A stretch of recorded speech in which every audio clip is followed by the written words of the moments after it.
আজকে রান্না করব পালং শাকের ঘন্ট, বেগুন, বড়ি, শিম, আলু দিয়ে। তো চলো, এখানে সমস্ত কিছু আমি কেটেই রেখেছি।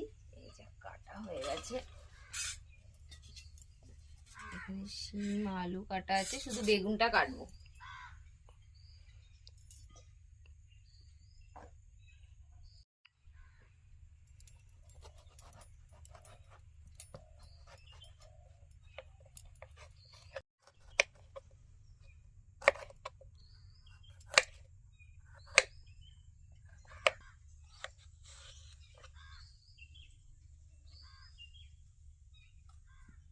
বেগুন কাটা হয়ে গেছে, এবার ধুয়ে নেব।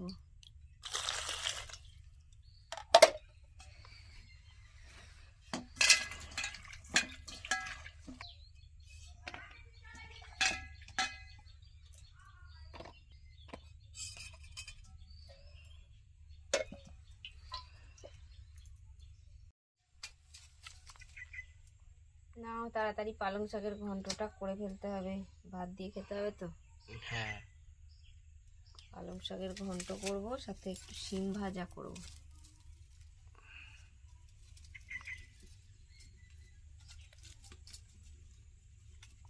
কাট দিয়ে দিও।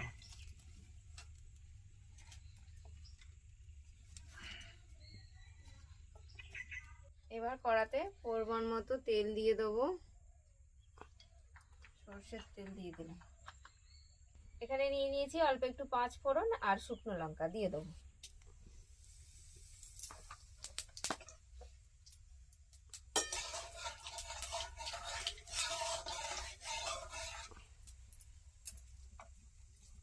এই সময় পালং শাকের ঘন্ট খেতে খুব ভালো লাগে বলো। এই শীতে তো দেখো আমাদের পালং শাক এখানে কাটাকুটি আছে। কি গো, তুমি পালং শাক চাষ করোনি? এই তো আজকে দানা ছড়ালাম, পালং শাক, লাল লাল শাক, তারপরে আরো যত রকম দানা এনেছিল তোমাদের দাদাভাই, সব কিছু দানা কোপানো হয়ে গেছে, আজকে ছড়িয়ে দিলাম। কড়াইতে দিয়ে দিলাম সর্ষের তেল। প্রথমে আমরা পালং শাকের জন্য একটু বড়ি ভেজে নেব।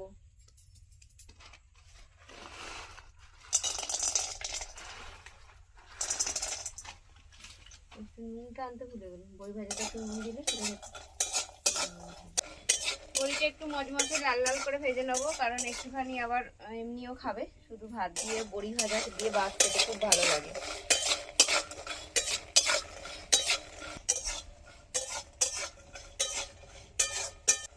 দেখো বড়িগুলো ভাজা হয়ে গেছে, এবার আমি তুলে নেবো।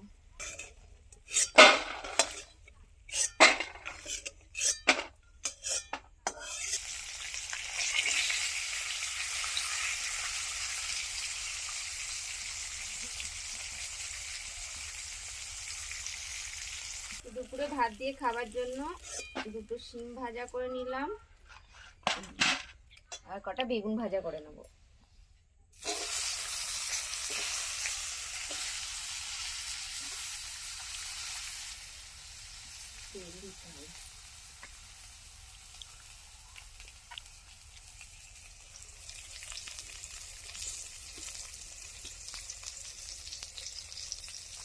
লবণ,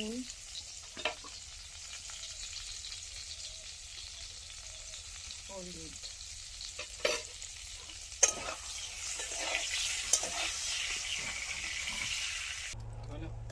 ব্যাস বেগুন ভাজাও হয়ে গেল। এবার ফোড়ন তেলটা আগে দিয়ে দিয়েছিলাম বলে আমি তুলে রেখেছিলাম, দিয়ে দিলাম তেলটা। এবার তেলের মধ্যে দিয়ে দেবো 5 ফোড়ন দেওয়া আছে, আলু, শিম, বেগুন দিয়ে দেবো।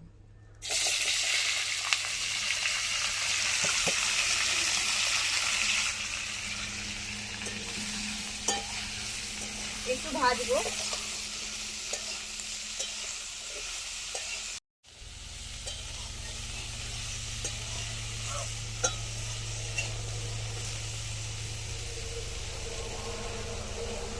এই যে আমাদের এখানে রান্না হচ্ছে পালং শাকের, আর ওদিকে দেখো তোমার দাদাভাই খেতে বসে গেছে, একটু মুড়ি খাচ্ছে। হয়তো দেরি হয়ে গেছে আজকে বাজার গিয়েছিল, একটু দেরি হয়ে গেছে। আসলে না এলে আমি তো রান্নাটাও করতে পারি না, যে ভিডিওটা হবে। নাও, একটু খেয়ে নাও। হ্যাঁ, আমি দুটো খাবো। দেখো এখানে অনেকটা কিন্তু ভাজা ভাজা হয়ে গেছে সবজিগুলো। এবার আমি দিয়ে দেবো পরিমাণ মতো একটু লবণ, একটু হলুদের গুঁড়ো, অল্প করে একটু লঙ্কার গুঁড়ো দিয়ে দিলাম, একটু জিরে গুঁড়ো। এবার মশলাগুলোকে সমস্ত সবজির সাথে একটু নাড়াচাড়া করে ভেজে নেব।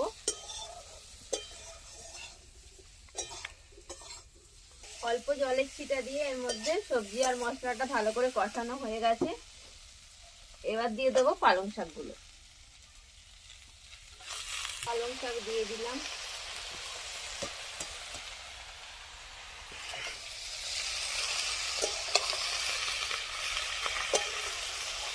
সবকিছু একসাথে নাড়াচাড়া করে নেবো একটু।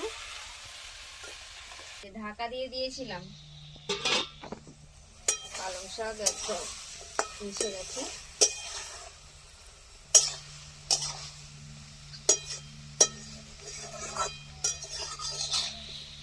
এই যে দেখো আমাদের পালং শাকের ঘন্ট কিন্তু রেডি হয়েই গেছে।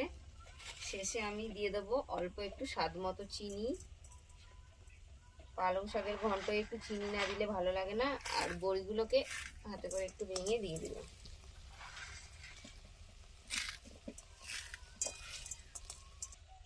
মাখো মাখো ঘন্টটা হয়েছে দেখো। ব্যাস তৈরি হয়ে গেল পালং শাকের ঘন্ট। একদম সহজ রেসিপি আর সুস্বাদু।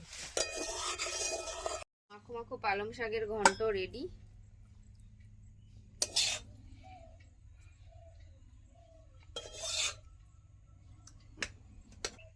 কি দারুণ হয়েছে দেখো পালং শাকের ঘন্টটা। দেখো আমাদের গরম গরম ভাত রেডি হয়ে গেছে। বড়ি ভাজা, সিম ভাজা, বেগুন ভাজা সব দিয়ে দিয়েছি। পালং শাকের তরকারি দিয়ে দিলাম।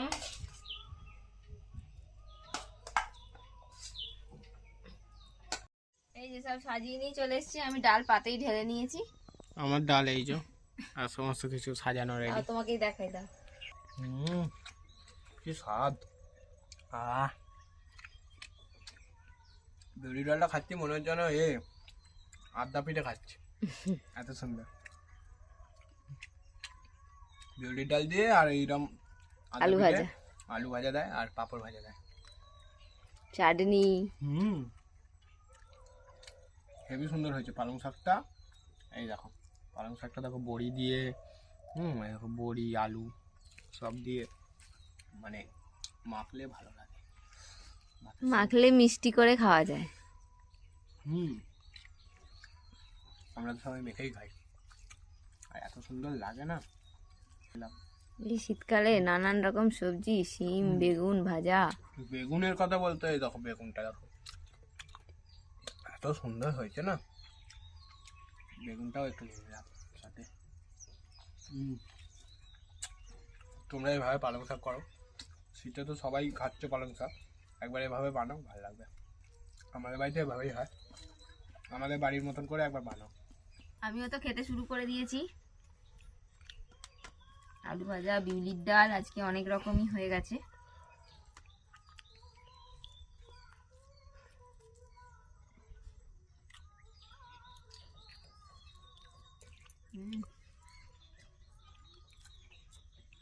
পালং শাকটা খুব সুন্দর হয়েছে।